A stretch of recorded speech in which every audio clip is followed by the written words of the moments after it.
guys, welcome back to my YouTube channel.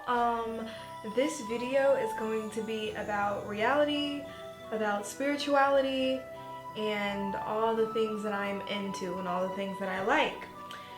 If you're not a very spiritual person, you can get the fuck out. I'm kidding. But if you really want to see this video and you just want to hear my thoughts about how I think about this particular subject and everything, keep on watching because I will tell you. Okay, so recently I just finished this series called K.O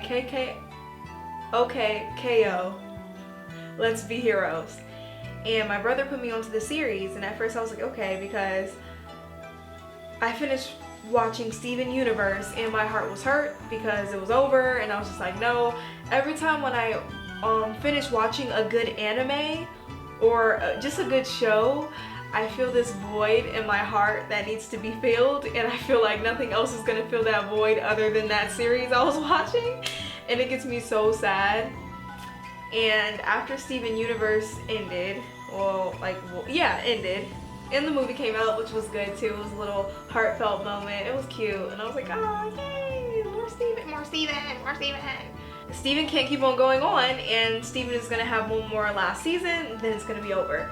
So my brother introduced me to OKKO, and I think it was the same producers.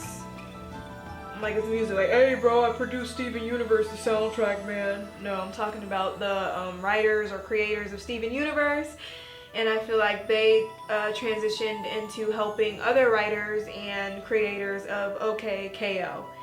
And I witnessed that within the series because ending theme is the same voice of the person who did the ending theme for Steven Universe, and I'm like, oh my god, these creators might be tied together. They might be a little mystery or a little thing I'm uncovering here, which other people probably have uncovered too, because it was very blatantly obvious that that was her voice, whoever the woman is who sings Steven Universe ending in OKKO's. Very nice voice, by the way.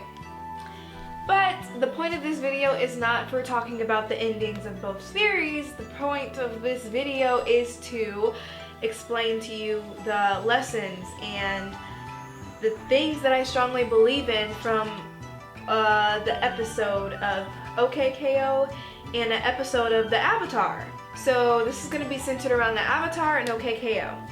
So on OKKO Season 2, Episode 7, the episode is called Your World is an Illusion.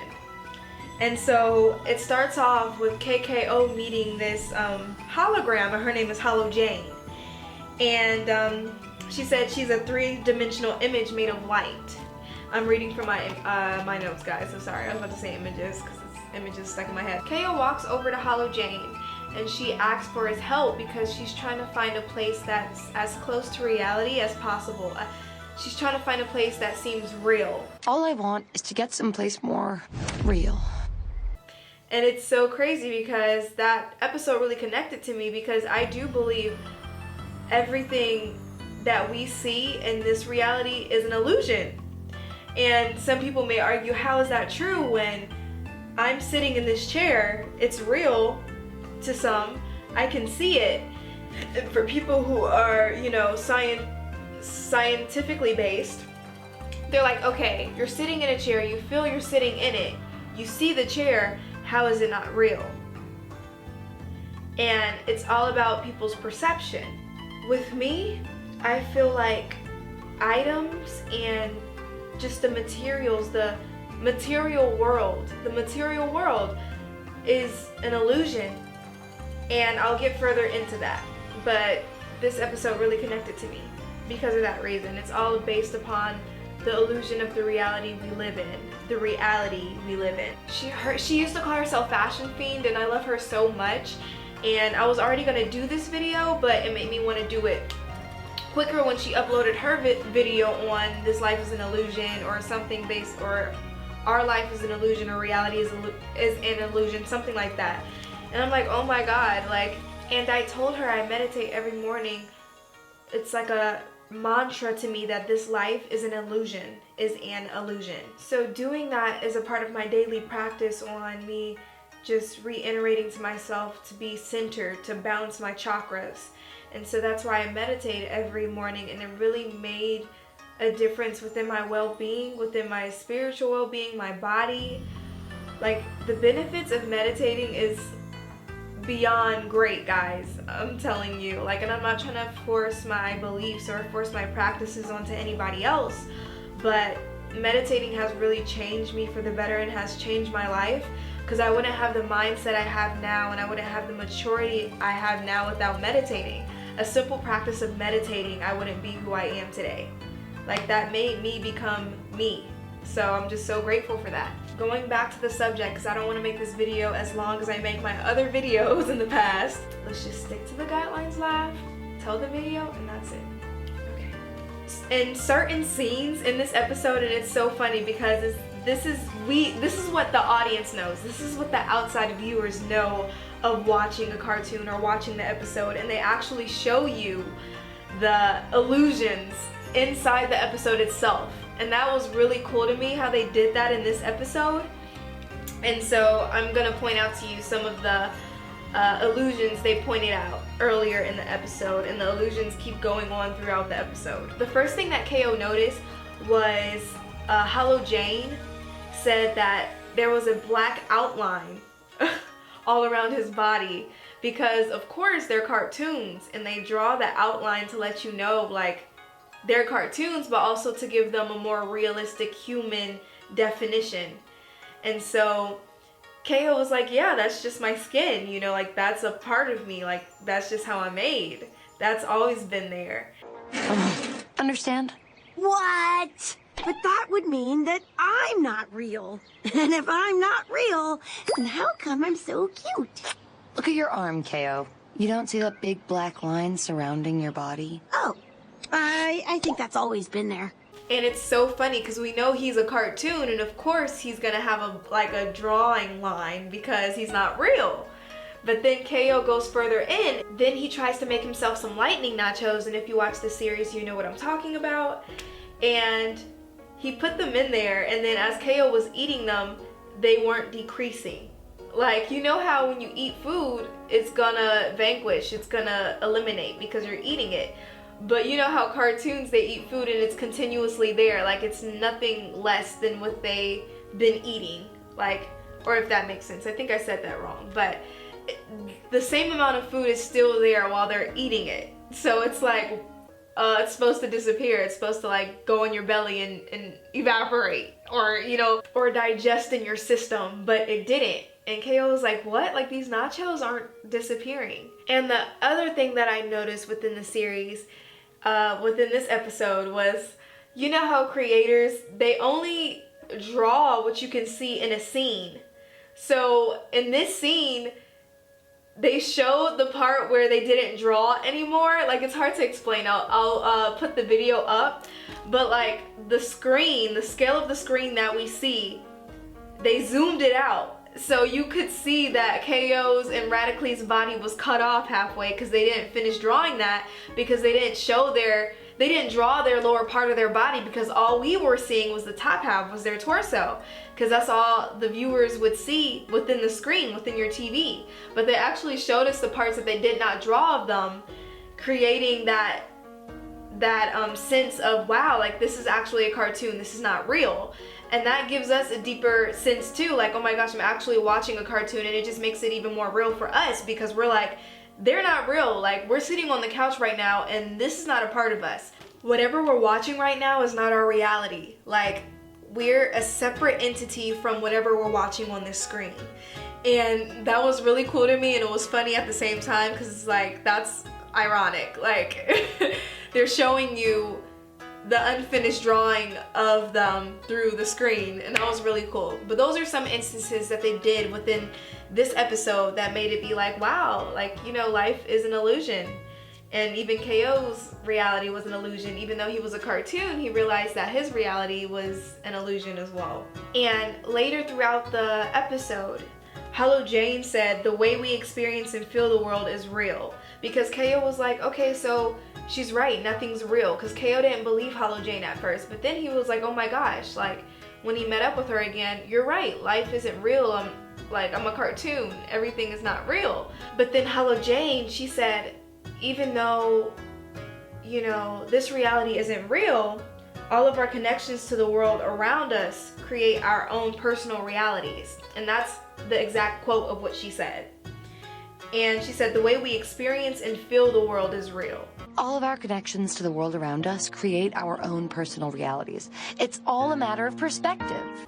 And that really hit me, and I'm like, oh my God, because that's what I believe in too. Like they're telling me my beliefs and what I practice within this episode, and it was really surreal for me, and I really love that. She was just saying, yeah, okay, well, this mirror or whatever objects that you have or whatever material that you have, yeah, it's just material things. It's not real, but the feelings that you have towards somebody, the emotions you feel, your spirit is real.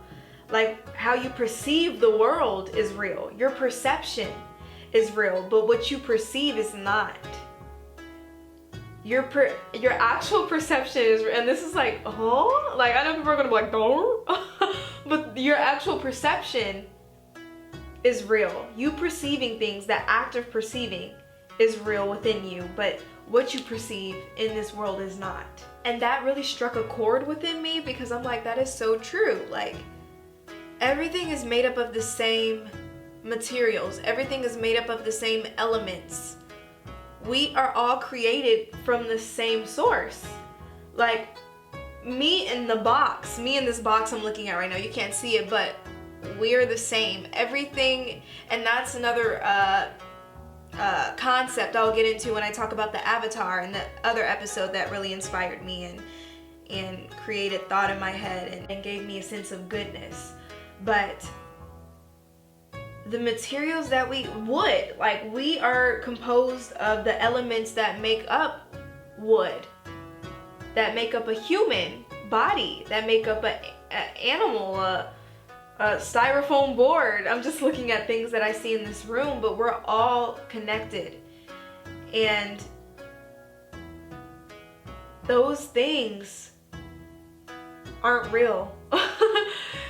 Those things are just what we perceive. And it's a very deep concept, and I hope some of you are getting this, and I hope this is coming full circle to some. Some people might be like, what are you talking about? Like, I still believe everything is real. If we see things, they're real. But yeah, it's just everybody's perception and how they view the world. Because what I believe in is my spirit, my essence is real. My feelings, my emotions, you know, like the vibrations I send out throughout the world is real. But everything in this world that doesn't have our essence, our spirit, our true self isn't real. So nothing is real and everything is real? Exactly. Then what was the point of any of this? It's just things. They're all just things, just in this reality that we get caught up in through attachments and through material things.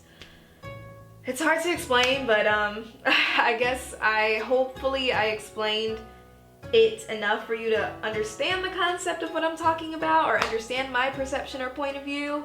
But anyways, on to the next topic, and we will be done with this video. I just had to get my thoughts out, and I really wanted to get this in a video for you guys. I know it doesn't make much sense, but sometimes things don't need to. But the avatar, that's another thing I'm going to talk about, because that's another thing that was very beautiful to me.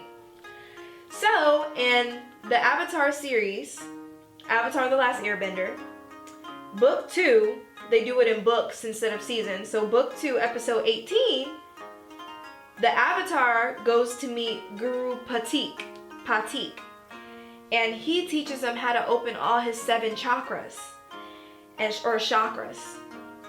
And Guru Patik was like, gain balance within yourself. That's the true nature of what you have to do to attain the Avatar state.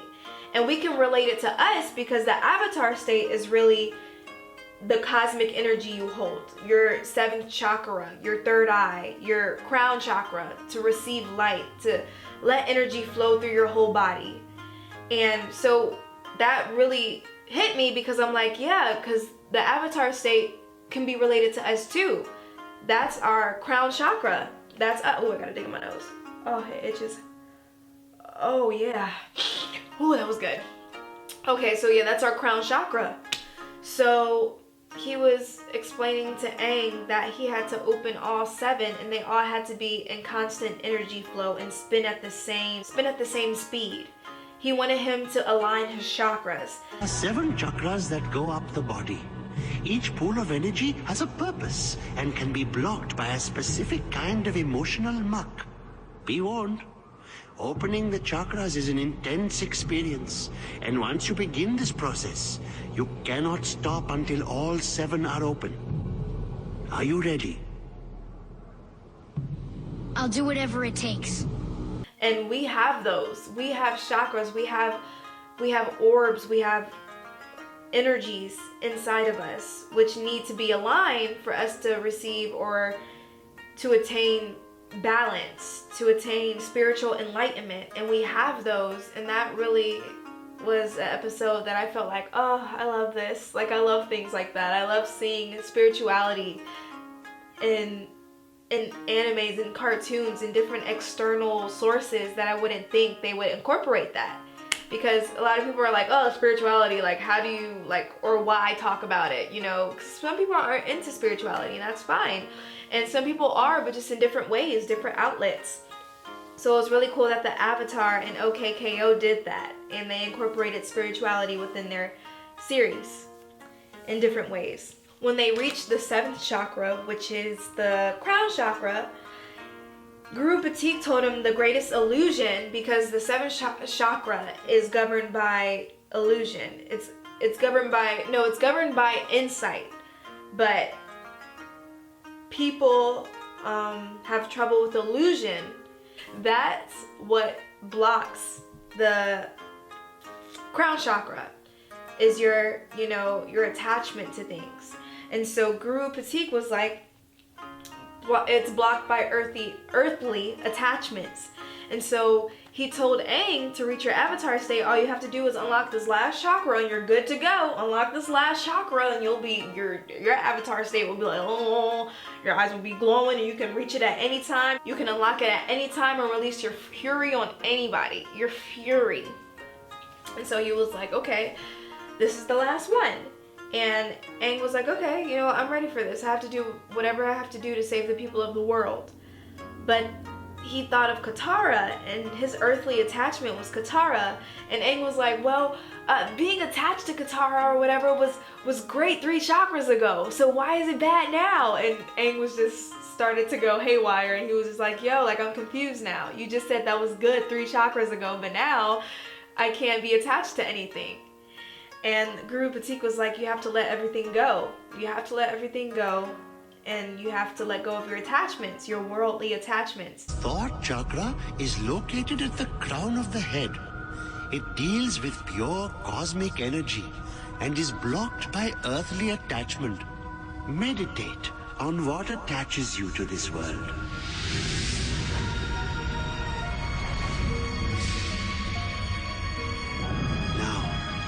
Let all of those attachments go. Let them flow down the river, forgotten. What? Why would I let go of Katara? I love her. Learn to let her go, or you cannot let the pure cosmic energy flow in from the universe. Why would I choose cosmic energy over Katara? How could it be a bad thing that I feel an attachment to her? 3 chakras ago, that was a good thing. You must learn to let go.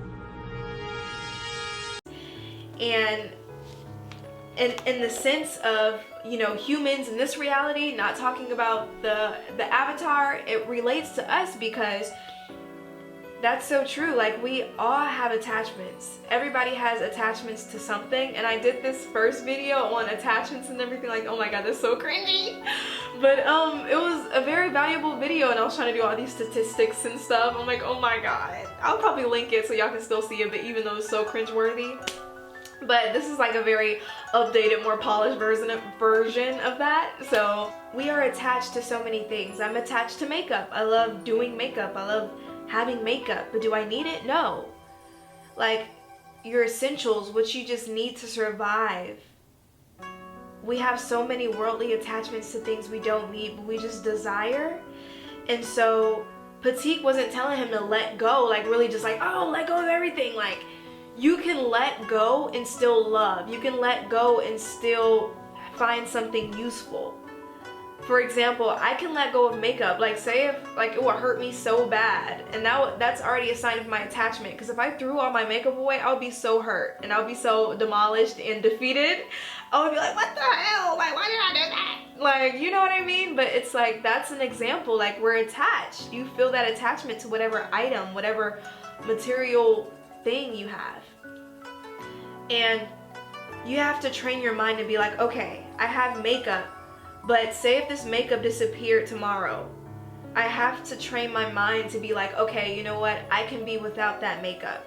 Yes, it makes me happy. Yes, I love wearing it, but I don't need it. And so if at any time something happens to that makeup, I'll be okay. And I won't be as hurt. I won't be as attached to it, because I learned to use things while I have it. And if I don't, I'll be fine. And that's what everybody has to train their mind to do. You use things, because everything is, you know, materialistic in this world, and we use it for our own pleasures. But if you don't have that thing, you have to be okay. You have to function properly. You have to still maintain your sanity. And that's what Guru Patik was trying to say, because if Aang lost Katara, of course he's going to be hurt. But he has to learn, like, if he did lose her, to be okay, to be fine, to still function.